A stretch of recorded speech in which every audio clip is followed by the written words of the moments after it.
I do reflect, actually. I smell the roses all the time because it definitely changed my life in 1 year. It definitely, financially, mentally, I've never been so driven. And it's funny because I just work, head down, and you look up and you're like, whoa, Yeah, you right. know. I used to look at guys like Peyton Manning and Derek Jeter and, these very prolific athletes that every single year seem to break their record or do something different or as their career keeps going. And, dude, after the season's over, they're in the gym, dude. They're not like, you know what I'm saying? They're not basking in their, like, they're working. They're putting in the work. And 100%. 100. If Michael Jordan's not giving 100% all the time, the Bulls will never win championships. facts. Maybe they would have by luck, but Right. it would have never been the same. You got that right. Thank you for joining us on our Family First Life Tri-State Serve the People podcast. We appreciate you tuning in, spending your time to develop and grow with us. Follow us, please, on all our social media platforms at Family First Life Tri-State or FFL Tri-State. We love you. Keep listening, and I hope this information is serving you across the country. All right, everybody, thank you for jumping on with us for our Tri-State Trends podcast. I got my man, Hall of Fame producer, Valentino Kalaj from FFL Onyx, who smashed 2022 in the face. My man helped 441 families this year, and the year's not over. And he has an organization that at the beginning of the year was doing close to zero, and now is doing 3,700, had helped 3,700 families for the year. So, Valentino, man, amazing year. You're crushing it. How you doing, my brother? Well, I appreciate that, Mark. I appreciate that so much. I'm well. Thank you for that warm introduction, my friend. All is well. I appreciate you having me on here. Yes, sir. Long overdue. Thank you for jumping on. We're excited to highlight your success. So while we're at it, let's just talk about, first off, you've been in the industry a little bit, without mentioning any previous companies. What was your journey into this industry, and how did you find Family First Life?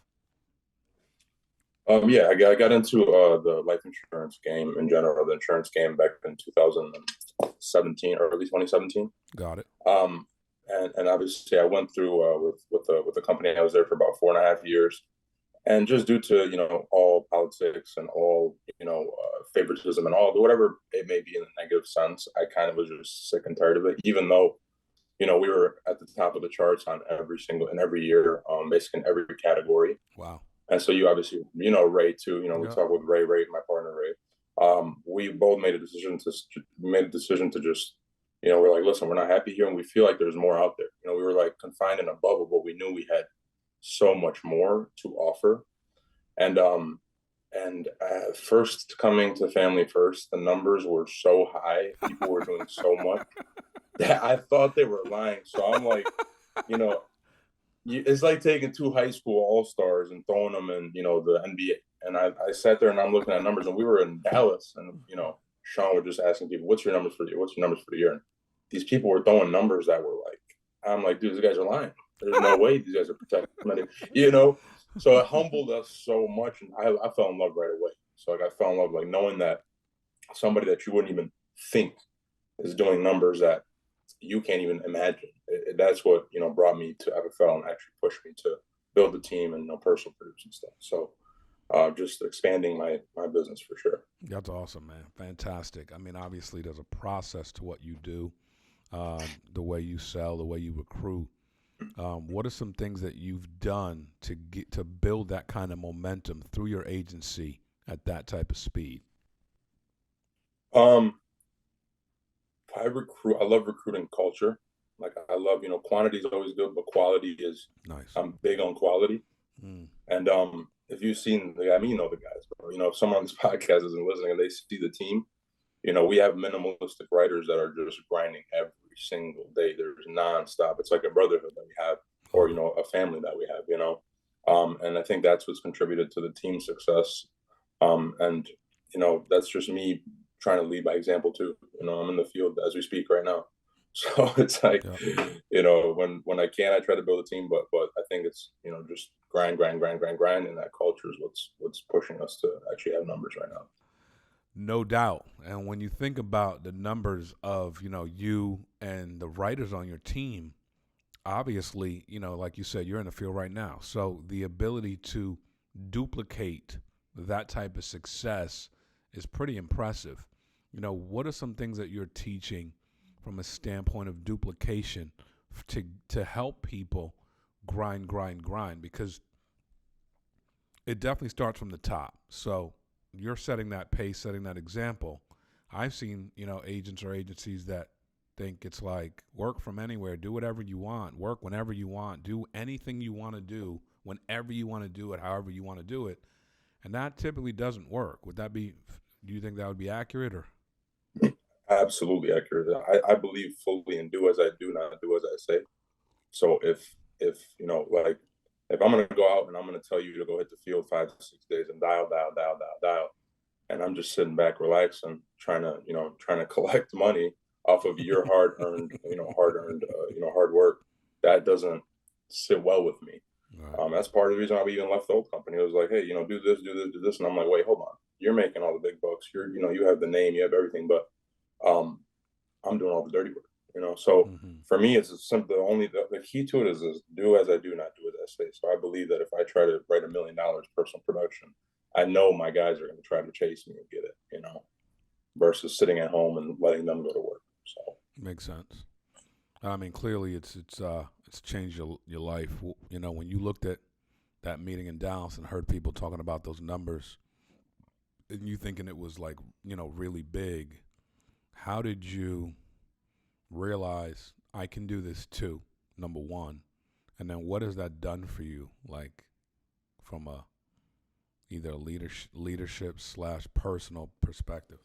I realized that big time when we actually started doing the numbers, and it's just so easy to recruit at FFL because we just got the best of everything, the best leadership, the best. I mean, we talk about it all the time, but it's the best of the best.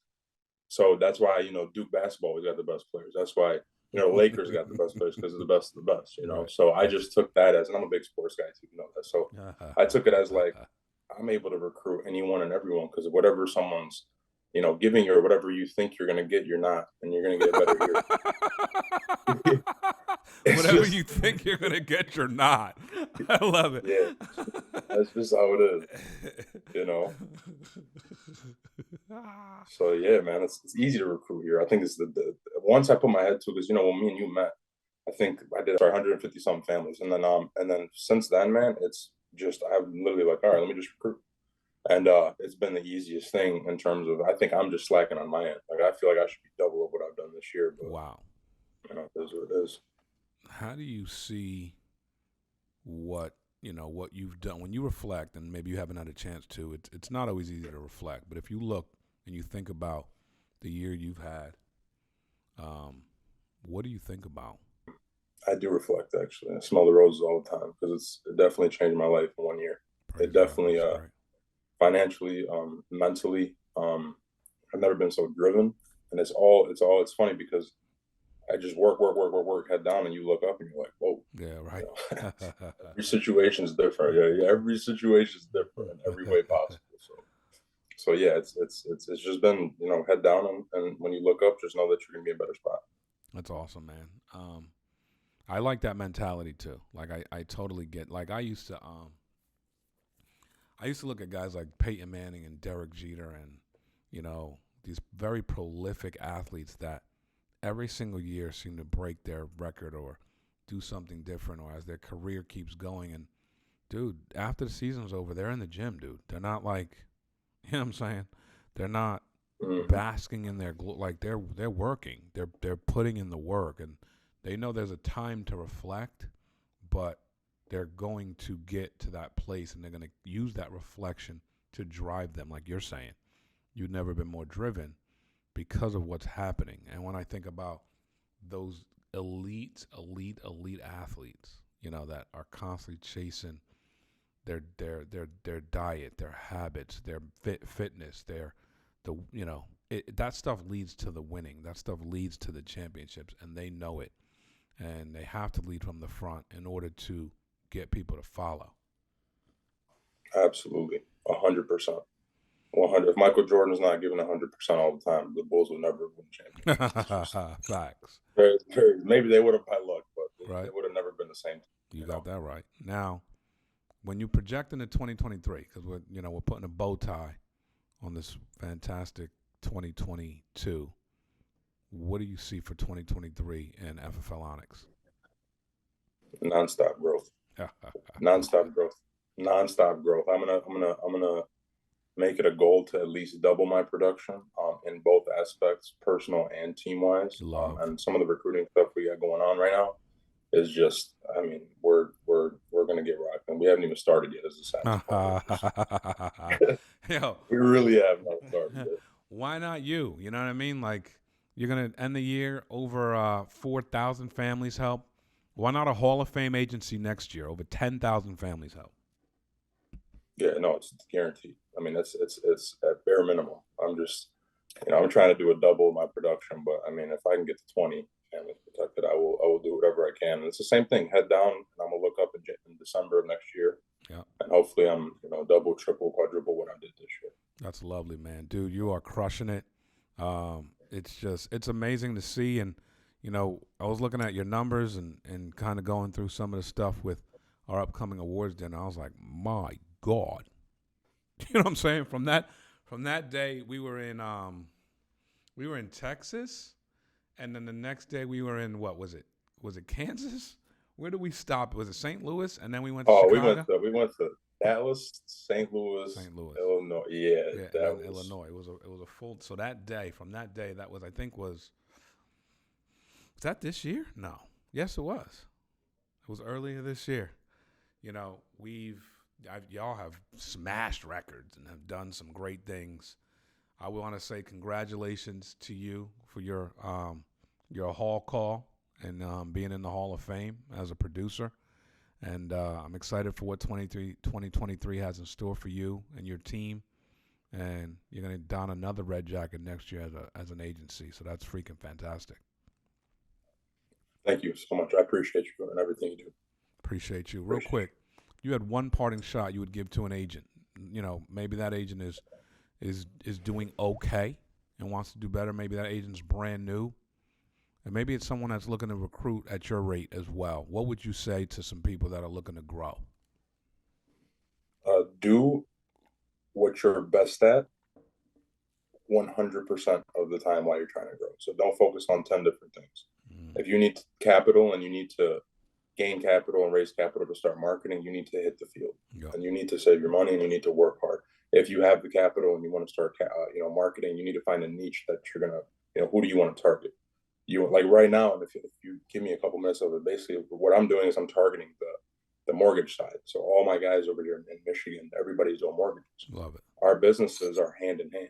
Yes, sir. So like I found my niche, then that's what I'm doing now. Anybody that has a mortgage office, anybody that's a loan officer, anybody that does any of that, we have products that can supplement and you can just add income to. We don't got to take nothing off your table. We're not affecting you in any way. You're just going to have more money, more opportunities to make money with us. And that's my niche right now. So, yeah. That's strong. I mean, it's funny. I did mortgages for 8 years, and I would get those calls, and I used to have partners. I used to have insurance partners on the property and casualty side because I always needed to get houses insured before the closing, and I used to have partners on the life side.